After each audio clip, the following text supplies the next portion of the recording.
Hi guys, வணக்கம் and welcome to வெற்றி Tamil IPS academy. So இன்னைக்கான வீடியோ நம்ம என்ன பார்க்க போறோம் சொல்றது முன்னாடி நம்ம இன்ஸ்டியூட்ல பார்த்தோன்னா எஸ்ஐ மற்றும் பிசிக்காக ஆன்லைன் மற்றும் ஆஃப்லைன் கிளாஸ் ரெண்டுமே அவைலபிளா இருக்குது. ஸோ அது மட்டும் இல்லாமல் டெஸ்ட் பேட்சஸ் ஆல்சோ அவைலபிளா இருக்குது. சரியா? ஸோ உங்களுக்கு எது வேணும்னு நினைக்கிறீங்களோ நீங்க 81222997 ஸோ இந்த நம்பர் கால் பண்ணி உங்க டீட்டெயில்ஸை நீங்க வந்து கேட்டுக்கலாம். ஸோ அது மட்டும் இல்லாமல் இப்போ வரக்கூடிய விநாயகர் சதுர்த்தியை முன்னிட்டு செப்டம்பர் 7ஆம் தேதி ஸோ அன்னைக்கு அட்மிஷன் போகிற ஸ்டூடெண்ட்ஸ் வந்து பார்த்தோன்னா ஒரு 1000 ரூபீஸ் வந்து பார்த்தோன்னா உங்களுக்கு வந்து டிஸ்கவுண்ட் பண்ணப்படும் அப்படின்றது. ஸோ உங்களுக்கான விநாயகர் சதுர்த்தி ஆஃபராக பார்த்தா நம்ம இன்ஸ்டியூட் சார்பாக கொடுக்குறோம். ஸோ இது வந்து பார்த்தீங்கன்னா யூட்டிலைஸ் பண்ணிக்கலாம். ஸோ ஆன்லைன் கிளாஸ் இப்போ ஜஸ்ட் 4000 ரூபீஸில் வந்து அவைலபிளாக இருக்குது. ஸோ டெஸ்ட் பேச்சஸுமே அவைலபிளாக இருக்குது. ஸோ ஆஃப்லைன் கிளாஸ் ஹாஸ்டல் ஃபெசிலிட்டியோட ஃபுட் ஃபெசிலிட்டியோட கிரவுண்ட் ஃபெசிலிட்டியோட பார்த்தோன்னா அவைலபிளாக இருக்குது. ஸோ கூடிய விரைவில் எஸ்ஐ மற்றும் பிசிக்காக நோட்டிஃபிகேஷன் போட போகிறாங்க. ஏன்னா இப்போ ரிசல்ட் ஆல்மோஸ்ட் பார்த்தோன்னா ரிசல்ட் விட்டாச்சு, பிசிக்கலும் பண்ணிட்டாங்க, எஸ்ஐக்கு ரிசல்ட்டு பிசிக்கல் முடிச்சுட்டாங்க. ஸோ அவங்க வந்து நெக்ஸ்ட் வீக் வந்து என்ன பண்ண போகிறாங்க, இன்டர்வியூ வந்து போக போகிறாங்க. ஸோ அதனால் கூடிய விரைவில் வந்து இதுக்கான ப்ராசஸ் குயிக்காக போய்கிட்டு இருக்குது, எந்த டவுட்டும் கிடையாது. ஸோ அவங்க எவ்வளோ ஸ்பீட் பண்ணுறாங்களோ அதோட ஸ்பீடாக நம்ம வந்து படித்து முடிச்சுட்டு ரெடியாக இருந்தால் மட்டும்தான் நோட்டிஃபிகேஷனுக்கு அப்புறம் ஜஸ்ட் ஒரு ரிவிஷன் போட்டு எக்ஸாம் போகும்போது பர்ஃபெக்டாக நம்ம வந்து போக முடியும். சரியா? கண்டிப்பாக இது ரொம்ப யூஸ்ஃபுல்லாக இருக்கும். ஸோ கண்டிப்பாக கிளாஸ் ஜாயின் பண்ணி நீங்கள் படிங்க. சரிங்களா? ஓகே. ஸோ இன்னைக்கு வந்து நம்ம என்ன பார்க்க போகிறோம்னா டாப் 1000 ஜிகே தான் பார்த்துக்கிட்டு இருக்கோம். ஸோ அந்த வகையில் இன்னைக்கு வந்து பார்த்தோன்னா நம்ம பார்க்கக்கூடிய கொஸ்டின் அடுத்த ஜிகேல அடுத்த பார்ட் பார்க்கலாம். கொஸ்டின் நம்பர் 61 to 90 வரைக்கும். ஸோ இன்னைக்கு வந்து பார்த்தோன்னா ஒரு 30 கேள்விகள் வந்து பார்த்தோன்னா டிஸ்கஸ் பண்ண போறோம். சரியா? ஓகே, ஃபர்ஸ்ட் கொஸ்டின் போலாம். இந்தியாவில் சணல் எந்த மாநிலத்தில் அதிகமாக உற்பத்தி செய்யப்படுகிறது அப்படின்னு சொல்லும்போது வெஸ்ட் பெங்கால்ல தான் அதிகமாக உற்பத்தி பண்றாங்க. கிட்டத்தட்ட பார்த்தோன்னா 50% மேல 50% மேற்பட்ட சணல் உற்பத்தி வெஸ்ட் பெங்கால்ல மட்டும்தான் உற்பத்தி பண்றாங்க. சரிங்களா? அடுத்து இந்த சணல் அப்படின்னு சொல்லும்போது இது தங்க இழை பயிர் அப்படின்னு சொல்லுவாங்க. தங்க இழை பயிர் என்றும் அழைக்கப்படுகிறது. தங்க இழை பயிர் ஆல்ரெடி ப்ரீவியஸ் இயர்ல கேட்கப்பட்ட கேள்விதான் இது. தங்க இழை நார் இல்ல தங்க இழை என்று அழைக்கப்படுவது எது அப்படின்னு சொல்லும்போது சணல் அப்படின்னு போயிருப்பாங்க. பின் வருவனவற்றுள் எது வேறு அல்ல? 2022 எஸ்ஐல இந்த கொஸ்டின் கவர் பண்ணியிருந்தாங்க. இது பின்வருவற்றெல்லாம் பீட்ரூட் கொடுத்துறாங்க, கேரட் கொடுத்துறாங்க, டர்னிப் கொடுத்துறாங்க. ஸோ எல்லாத்தையும் காட்டிலும் உருளைக்கிழங்கு இது என்ன கிடையாது, வேர் கிடையாது. இது தரை கீழ் தண்டு, தரை கீழ் தண்டு அப்படின்னு போயிருப்பாங்க. இது தண்டுல உணவை சேமிச்சு வைக்கிறது, ஸ்டார்ச். அதுதான் பார்த்தோன்னா உங்களுக்கு காணப்படுகின்ற சக்தியா கருதப்படுறது. தமிழ்நாட்டின் மாநில மரம் எது? தமிழ்நாட்டோட மாநில மரம் அப்படின்னு சொல்லும்போது பனை மரம் தான் தமிழ்நாட்டோட மாநில மரம். 2022 பிசி கொஸ்டின்ல கவர் பண்ணியிருந்தாங்க இந்த கொஸ்டின். ஸோ ஈஸியஸ்ட் கொஸ்டின் தான். சரிங்களா? ஸோ இது வந்து பார்த்தீங்கன்னா தமிழ்நாட்டின் மாநில மரம். ஸோ உங்களுக்கான கேள்வி, இந்தியாவின் தேசிய மரம் எது? இந்தியாவுடைய தேசிய மரம் எது அப்படின்றத மறக்காம கமெண்ட் பாக்ஸ்ல மென்ஷன் பண்ணி விட்டுருங்க. சரிங்களா? அடுத்த கொஸ்டின் போலாம். கீழ்கண்டவற்றில் கிருமி நாசினியாக பயன்படுவது எது? கிருமி நாசினி அப்படின்னு போயிருப்பாங்க. 3 விஷயம் தான். ஒன்று ஆன்டிபயோட்டிக், ஒன்று ஆன்டிசெப்டிக், இன்னொன்று பார்த்தீங்கன்னாக்கா ஸோ ஆன்டிபைரட்டிக் அப்படின்னு டிவைட் பண்ணியிருப்பாங்க. சரியா? இது 3 விஷயம் தான். ஆன்டிபைரட்டிக் அப்படின்னு சொல்லும் போது டேப்லெட்டா உள்ள போடுறது antipyretic. For example paracetamol, Novalgin, aspirin. So இதெல்லாம் என்னது ஆன்டிபைரட்டிக். இப்போ ஆன்டிபயாட்டிக் அப்படின்னு போயிருப்பாங்க. ஆன்டிபயோட்டிக் அப்படின்னு சொல்லும்போது பென்சிலின், நோய் எதிர்ப்பு சக்தியை ஆன்டிபயோட்டிக்கா போடுவாங்க. இப்போ ஆன்டிசெப்டிக் அப்படின்னு சொல்லும்போது மேல கிரீம் அந்த மாதிரி தடவுவாங்கல்ல. சரியா? மேல கிரீமா தடவுறது வந்து பார்த்தோன்னா கிரீமு இல்லை வந்து பவுடரு. ஸோ இந்த மாதிரி பார்த்தோன்னா இதில் சொல்யூஷனு லிக்விடு அந்த மாதிரி மேலே பூசுறது அப்படின்னு அதுக்கு பேர் ஆன்டிசெப்டிக்கு. ஆன்டிபயோட்டிக் அப்படின்னு சொல்லும்போது இன்ஜெக்ஷனாக போடுறது பார்த்தோன்னா ஆன்டிபயோட்டிக்கு. ஆன்டிபைரட்டிக் அப்படின்னு சொல்லும்போது டேப்லெட்டாக போடுறதுக்கு பேர் ஆன்டிபைரட்டிக். சரிங்களா? இங்கே கிருமி நாசினியா தான் கேட்டுக்கிறாங்க. கிருமி நாசினியை ஜென்ரலாக யூஸ் பண்ணது பார்த்தீங்கன்னா மஞ்சள் யூஸ் பண்ணுவாங்க. இது மட்டும் தான் உணவு பதப்படுத்தல பார்த்தோன்னா இயற்கை நிறங்காட்டியாக பயன்படுத்தக்கூடியதாக மஞ்சள் வந்து காணப்படுகிறது. Question number 65. கீழ்கண்டவற்றுள் பொருத்தமற்றது எது அப்படின்னு கேட்குறாங்க. வெங்காயம், கேரட், பீட்ரூட், கரும்பு. சரியா? இது மட்டும் தான் பார்த்தோன்னா ஸோ தரைக்கு மேல உணவை சேமிக்கிறது, இது எல்லாம் தரைக்கு கீழே உணவை சேமிக்கிறது. ஸோ தரைக்கு மேல உணவு சேமிக்க காரணத்தால கரும்பு இதுல இருந்து டிஃபரன்ஸா எடுக்கிறாங்க. சரியா? அடுத்து பேரண்டத்தை பற்றிய படிப்பிற்கு என்ன பெயர் அப்படின்னு சொல்லும்போது அண்டவியல் அல்லது காஸ்மாலஜி. அண்டவியல் அல்லது காஸ்மாலஜி அப்படின்னு போயிருப்பாங்க. அண்டத்தை பத்தி படிக்கிறதால அண்டவியல் அப்படின்னு சொல்லுவாங்க. அப்படி இல்லைன்னா காஸ்மாஸ் அப்படின்ற வேர்டுன்றதால காஸ்மாலஜி அப்படின்னு போயிருப்பாங்க. சூரியனின் மேற்பரப்பு வெப்பநிலை எவ்வளவு அப்படின்னு சொல்லும்போது 6000 டிகிரி செல்சியஸ் சூரியன் மேற்பரப்பு வெப்பநிலை. ஸோ உங்களுக்கான கேள்வி, புவியின் உள்ளமைப்பு வெப்பநிலை எவ்வளவு? புவியின் உள் அமைப்பு வெப்பநிலை, புவியின் உள்ளமைப்பு வெப்பநிலை எவ்வளோன்றத மறக்காம கமெண்ட் பாக்ஸ்ல மென்ஷன் பண்ணி விடுங்க. சரிங்களா? புவியின் உள்ளமைப்பு வெப்பநிலை சொல்லிவிடுங்க. அடுத்த கொஸ்டின், வெள்ளி தன்னைத்தானே சுற்றி கொள்ள எத்தனை நாட்கள் ஆகிறது அப்படின்னா, வெள்ளி தன்னைத்தானே சுற்றி கொள்ள 243 நாட்கள் ஆகிறது. ஸோ புவி தன்னைத்தானே சுற்றி கொள்ள 24 நாட்கள் ஆகிறது. சந்திரன் இருக்குல்ல, புவியோட துணைக்கோள் சந்திரன் அல்லது நிலவு அப்படின்னு சொல்லுவாங்கல்ல, நிலவு தன்னைத்தானே சுற்றி கொள்ள எத்தனை நாட்கள் ஆகிறது? ஸோ இதையும் பார்த்தோன்னா சொல்லிடுங்க. சரியா? சந்திரன் தன்னைத்தானே சுற்றி கொள்ள ஆகும் நாட்கள், சந்திரன் நிலவு எதனா எடுத்துக்கோ, சந்திரன் தன்னைத்தானே சுற்றி கொள்ள எத்தனை நாள் ஆகுது அப்படின்றத கமெண்ட்ல போட்டுருங்க. சூரிய குடும்பத்தில் வேகமாக சுழலக்கூடிய கோள் எதுன்னு பார்த்தோன்னா விழாயன். இது வளிமக்கோள். வளிமக்கோள்லேயே மிகப்பெரிய கோள் எடுத்தாலும் சரி விழாயன் தான். துணைக்கோள்லேயே மிகப்பெரிய துணைக்கோள் கொண்டதும் விழாயனோட துணைக்கோள் கேனிமேட் தான் மிக பெருசு. அதிக துணைக்கோள் கொண்ட கோளும் பார்த்தோன்னா விழாயன் தான். ஸோ 65 கோள்கள் வந்து பார்த்தோன்னா பெற்று அதிக துணைக்கோள் பட்டியலில் விழாயன் முதலிடத்தையும், ஸோ மிகப்பெரிய தட்டை வடிவத்தை போட்டு வாயுக்கோளில் பார்த்தோன்னா மிக பெருசாகவும், ஸோ ஸ்பீடை சுற்றக்கூடிய கோளாகவும் விழாயன் காணப்படுகிறது. சூரிய குடும்பத்தில் 2வது பெரிய கோள் அப்படின்னு சொல்லும்போது இதுதான் சனி தான் 2வது பெரிய கோள். ஸோ இது 62 துணைக்கோளை பெற்று காணப்படுகிறது. ஸோ இது வந்து பார்த்தோன்னா நீரை விட அடர்த்தி குறைவு. நீரை விட அடர்த்தி குறைவால் அதனால வந்து நீரில் மிதக்கும் கோள் என அழைக்கப்படுது பார்த்தோன்னா சனி. இது மஞ்சள் கலர், மஞ்சள் மஞ்சள் வந்து பார்த்தீங்கன்னா மஞ்சள் நிற கோள் அப்படின்னு சொல்லுவாங்க. சனி வந்து பார்த்தீங்கன்னா மஞ்சள் நிற கோள் அப்படின்னு அழைப்பாங்க. அடுத்த கொஸ்டின் போகலாம். கொஸ்டின் நம்பர் 71, ஹேலி வால்மீன்கள் எத்தனை வருடங்களுக்கு ஒரு முறை தோன்றும் அப்படின்னு கேட்குறாங்க. ஸோ ஹேலி வால்மீன் சொல்லும்போது வால் நட்சத்திரம் பார்த்தோன்னா இந்த ஹேலி வால் நட்சத்திரம் 76 இயர்ஸ் ஒன்ஸ் தான் வந்து பார்த்தோன்னா தோன்றும். ஆல்ரெடி 1976 வந்திருக்கும். ஸோ நெக்ஸ்ட் வந்து பார்த்தோன்னா 76க்கு அப்புறம் பார்த்தோன்னா 2062 அந்த காலகட்டம் தான் பார்த்தோன்னா அடுத்த முறை வந்து பார்த்தோன்னா விண்ணில் தோன்றும் அப்படின்றத கவர் பண்ணியிருப்பாங்க. அடுத்த கொஸ்டின் போகலாம். உலகின் மிக நீளமான மலைத்தொடர் எது? உலகிலே நீளமான மலைத்தொடர் அப்படின்னு சொல்லும்போது ஆன்டிஸ் மலைத்தொடர். இது எங்க காணப்படுதுன்னு பார்த்தோன்னா தென் அமெரிக்காவில் காணப்படுவது தான் பார்த்தோன்னா உலகின் நீளமான மலைத்தொடராக காணப்படுகிறது. ஸோ அடுத்து உலகத்தின் கூரை என்று அழைக்கப்படுவது எது அப்படின்னு சொல்லும்போது திபெத் பீடபூமி. இது வந்து பார்த்தோன்னா உலகத்தின் கூரை, 3ஆம் துருவம். ஸோ இதெல்லாம் அழைக்கப்படுவதுன்னு பார்த்தோன்னா இந்த திபெத் பீடபூமி தான் உலகத்தின் கூரைன்னு சொல்லுவாங்க, 3ஆம் துருவம் அப்படின்னு சொல்லுவாங்க. ஸோ இதுதான் பார்த்தோன்னா திபெத் பீடபூமி. பசிபிக் என்பதன் பொருள் என்ன?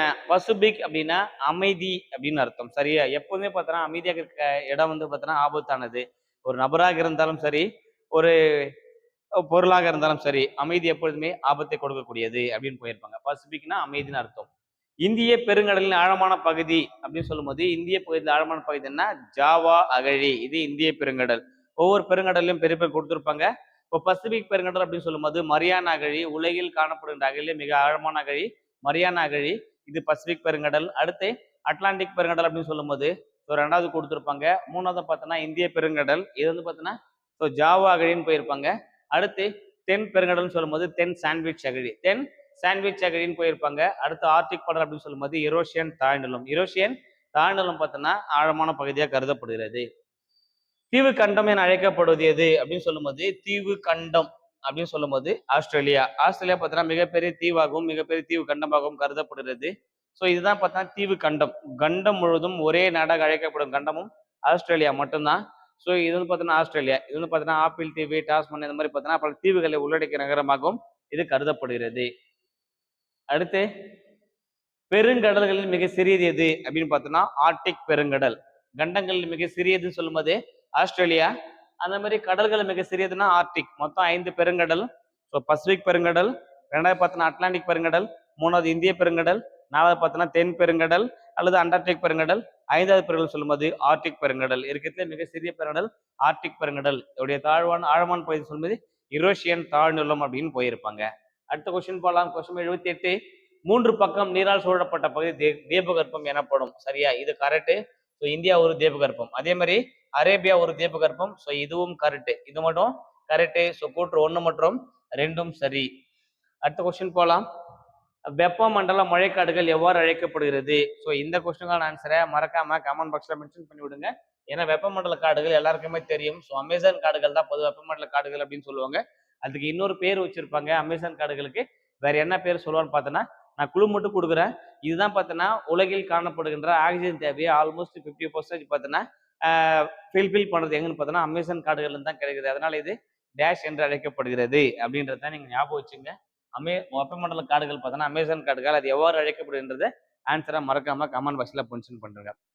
ஆசியாவை வட அமெரிக்கா வந்து பிரிப்பது எது? ஆசியா மற்றும் வட அமெரிக்கா. ஸோ ரெண்டையும் பார்த்தோன்னா டிவைட் பண்றது எது அப்படின்னு சொல்லும்போது பேரிங் நீர்ச்சந்தி தான் பார்த்தோன்னா ரெண்டையும் பிரிக்கிறது. ஆசியாவில் தற்பொழுது எத்தனை நாடுகள் உள்ளன? ஆசியாவை பொறுத்த வரைக்கும் பார்த்தோன்னா 48 நாடுகள் காணப்படுறது. ஆசியாவில் 48 நாடுகள். நமக்கு தெரிஞ்ச சில நாடுகள் நம்ம ஈஸியாக சொல்லிடலாம். ஸோ இந்தியா, பாகிஸ்தான், இலங்கை, ஆப்கானிஸ்தான், மியான்மர், பூட்டான், வங்காளதேசம், சீனா, ஸோ அதுக்கப்புறம் பார்த்தோன்னா கம்போடியா.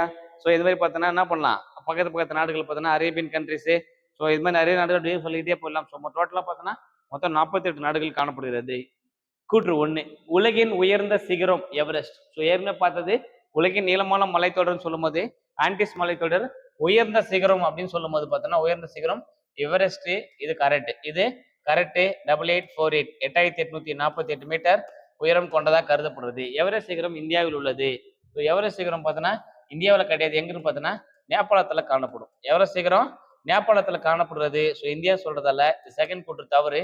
கூற்று 1 மட்டும் சரி. கூற்று 1 சரி, 2வது கூற்று தவறு அப்படின்னு போயிருப்பாங்க. சரியா? இப்போ உங்களுக்கான கேள்வி, அப்போ இந்தியாவில் எவரெஸ்ட் சிகரம் இல்லைன்னாக்கா இந்தியாவுடைய உயரமான சிகரம் எது? இந்தியாவின் உயரமான சிகரம் எது? இந்த கொஸ்டினுக்கான ஆன்சரை மறக்காம கமெண்ட் பாக்ஸ்ல சொல்லிடுங்க. சரியா? இந்தியாவின் உயரமான சிகரம் எது? அடுத்த கொஸ்டின், முப்பள்ளத்தாக்கு அணை எந்த ஆற்றின் குறுக்கே கட்டப்பட்டுள்ளது அப்படின்னு சொல்லும்போது முப்பள்ளத்தாக்கு அணை யாங்ஷி ஆற்றின் குறுக்கே கட்டப்பட்டுள்ளது. இதுவே உலகில் கட்டப்பட்ட அணைகளில் மிகப்பெரிய அணை. சரியா? உலகில் மிகப்பெரிய டேம், பிக்கஸ்ட் டேம் அப்படின்னு சொல்லும்போது யாங்ஷி ஆற்றின் குறுக்கே கட்டப்பட்டுள்ள முப்பள்ளத்தாக்கு அல்லது திரிகார்ஸ் டேம் அப்படின்னு போயிருப்பாங்க. தென்கிழக்கு ஆசியாவின் அரிசி கிண்ணம் என்று அழைக்கப்படுவதுன்னு பார்த்தோன்னா தாய்லாந்து. தாய்லாந்துல தான் தென்கிழக்கு ஆசியாவின் அரிசி கிண்ணம் என்று அழைக்கப்படுறது. எங்க அரிசி அதிகமாக உற்பத்தி பண்றதால பார்த்தோன்னா இது அரிசி கிண்ணம் என அறியப்படுகிறது. உலகின் மிகப்பெரிய கோவில் யாரால் கட்டப்பட்டது அப்படின்னு சொல்லும்போது கம்போடியாவுள்ள 2ஆம் சூரியவர்மனால் கட்டப்பட்ட சூரிய கோயில் தான் பார்த்தோன்னா உலகிலே மிகப்பெரிய கோவில். உலகின் மிகப்பெரிய கோவில் அப்படின்னு சொல்லும்போது 2ஆம் சூரியவர்மன் கட்டிய இடம் பார்த்தோன்னா கம்போடியா அப்படின்னு போயிருப்பாங்க.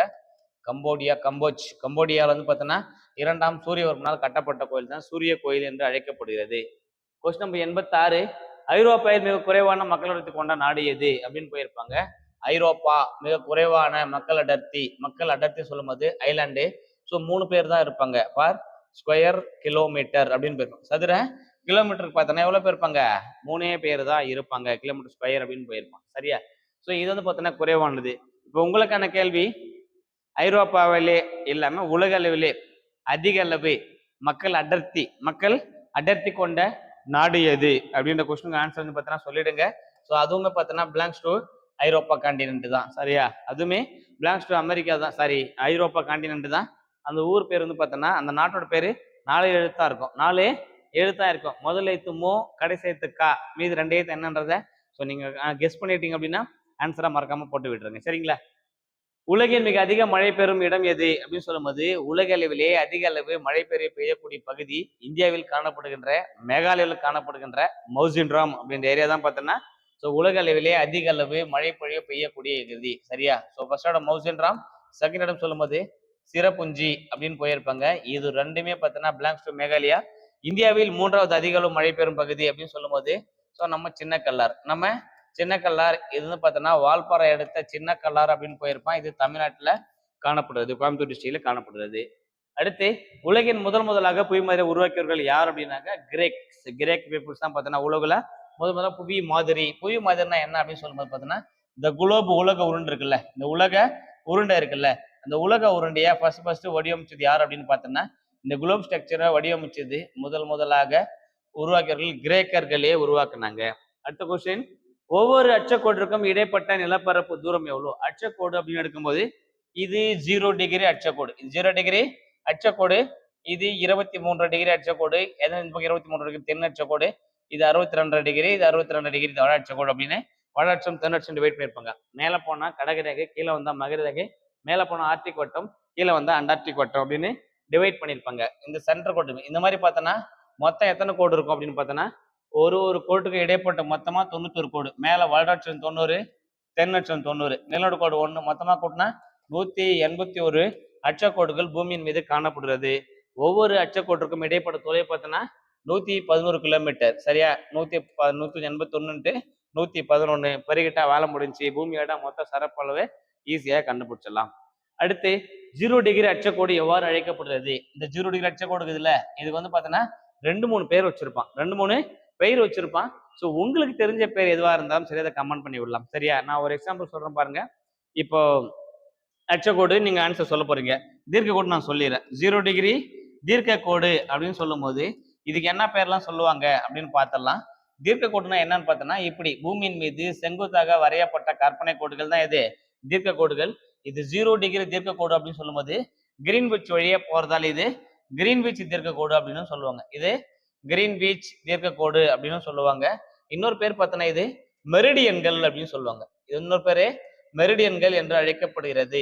இதே மாதிரி இந்த அச்சக்கோடு 0 டிகிரி அச்சக்கோடு என்ன பேர்ல அழைக்கிறாங்க அப்படின்றத மறக்காம கமெண்ட் பாக்ஸ்ல போஸ்ட் பண்ணி விடுங்க. ஸோ இன்னைக்கு பார்த்தா இந்த 30 கேள்விகள் அடிஷனலா கேட்ட ஒரு 5 கேள்விகள் அப்படின்னு சொல்லிட்டு கிட்டத்தட்ட ஒரு 30-35 கொஸ்டின் நம்ம டிஸ்கஸ் பண்ணியிருக்கோம். இந்த கேள்விகள் எல்லாமே கண்டிப்பா எக்ஸாம் பாயிண்ட் ஆஃப் வியூல எளிமையா கேட்கக்கூடிய கேள்விகள் தான். ஸோ உங்களுக்கு வேற ஏதாவது டவுட்ஸ் இருந்துச்சுன்னா 8122299971 ஸோ இந்த நம்பருக்கு கால் பண்ணி உங்க டீட்டெயில்ஸை நீங்க வந்து கேட்டுக்கலாம்.